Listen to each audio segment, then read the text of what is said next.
Hello, my name is Matthias Cavodi. I'd like to welcome you guys to my channel. Today we're going to talk about Grant Morrison's run on the X-Men, cover the first story arc, E is for Extinction. And Grant Morrison came on board early 2000s, and he really shook things up. He altered the status quo for mutants in general back during that time, much in a very similar way that Jonathan Hickman has done now, but with the difference, I'm really interested and I'm liking what Hickman's doing now with the X-Men and with Grant Morrison. Even though a lot of really important stuff come out of this particular era of X-Men, there's quite a bit of how can I say it? He adds a lot to the X-Men lore. He changes things up, and that where I have to say he did a fantastic job. But the execution in some of the stories felt a little bit weird. I feel like Grant Morrison was really trying to push a lot of fans' buttons. I feel like he was trying to be a little bit too edgy at moments, trying to be cool and hip and stuff like that. But on the other hand, he shook things up to in an interesting way, creatively, that the X-Men and the mutant titles in the late 90s and early 2000s had sort of lost direction, sort of gotten stagnant. So even though this isn't like my favorite era of X-Men, even though like the critics always talk about this time being like incredible and how it saved X-Men, it did really revitalize the mutant titles, especially compared to what was going on in Uncanny X-Men, which was pretty terrible. So let's get into this first story. We cover New X-Men, what that was retitled from X-Men 114, 15, and 16. And right off the bat, we get the redesign of the X-Men costumes. Got the black and gold here. During this time, we also had the X-Men movie that came out. So sort of like the aesthetics, I think a little bit before this came out, from the movie sort of bled over into the comic books. So you're going to see a lot of black leather jackets and stuff like that. And we start off with Wolverine, Cyclops taking down a Sentinel. And we got to remember this took place after the 12 crossover, so Cyclops had been possessed by Apocalypse. So there's like a very, very brief reference to that. It's literally just one globe of dialogue where they mention that, like, Cyclops didn't come back exactly the same. He's not the same old Boy Scout that he was before. So while Wolverine and Cyclops are taking down the Sentinel, we have Cassandra Nova. Well, it's not established her name yet. Who is a fantastic new villain. Like this first story arc in general, I think it's pretty awesome. And what happens later on,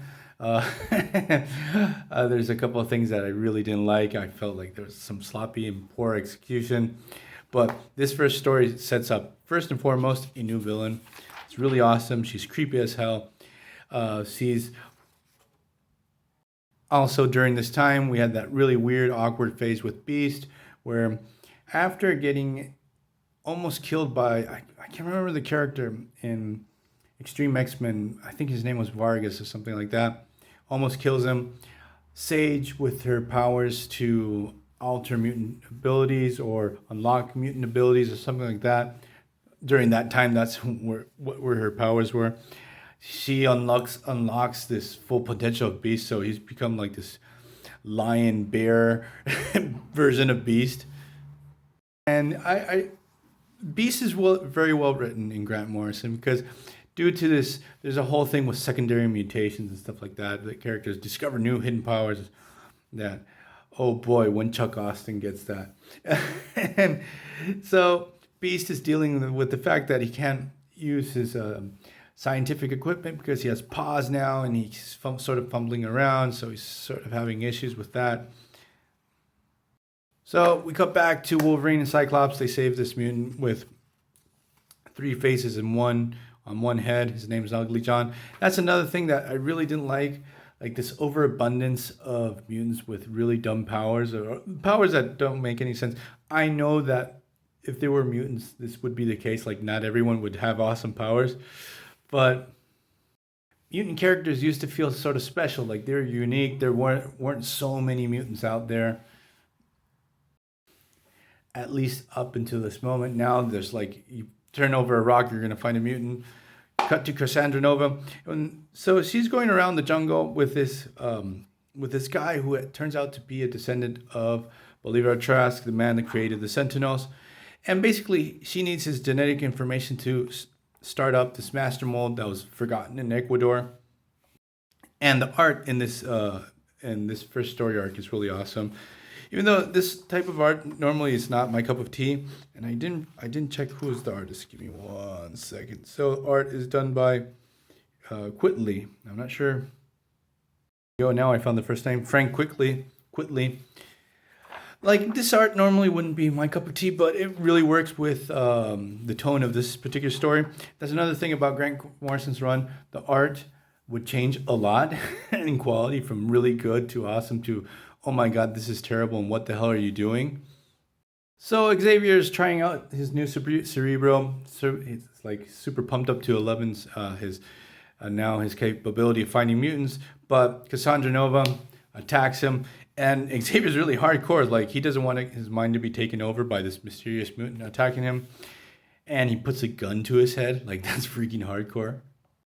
So Cassandra and company reach the master mold, and they discover that this master mold is actually creating these wild sentinels made out of recycled parts found around the jungle by stealing stuff from the gorilla that were wandering around the jungle.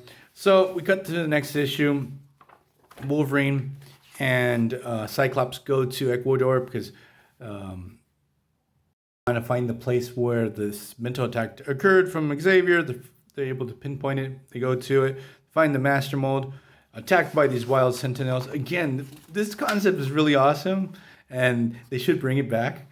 So Wolverine and Cyclops try to take down these sentinels and fail miserably. And again, this look for Wolverine, oh man, it doesn't really work for me. It feels dated as hell. So Cassandra Nova is able to activate the master mold, and she sends these 3 monster sentinels to Genosha to basically go full-on genocide, wipe everything off the map. This has a tremendous impact in all mutant titles for at least 10 years, and even up to the point of House of M, who also had a dedicated series to this called Excalibur, for how they were trying to rebuild the island after this freaking attack. That's a really ballsy move. Grant Morrison obliterating Genosha. It was teased for a real long time that Magneto had died during this. We have a plane crashing against a building. This has not aged well at all. But the thing is, after the attack, around 16 million mutants get killed. So Beast and Jean Grey go to Genosha, trying to go there and help with that rescue effort. Also during this story, we get the death of Negasonic Teenage Warhead, that she becomes really famous later on. She's only seen literally in 2 panels, and where is she? Negasonic. This is her first appearance right here. She's only seen for 2 panels, and then 1 more.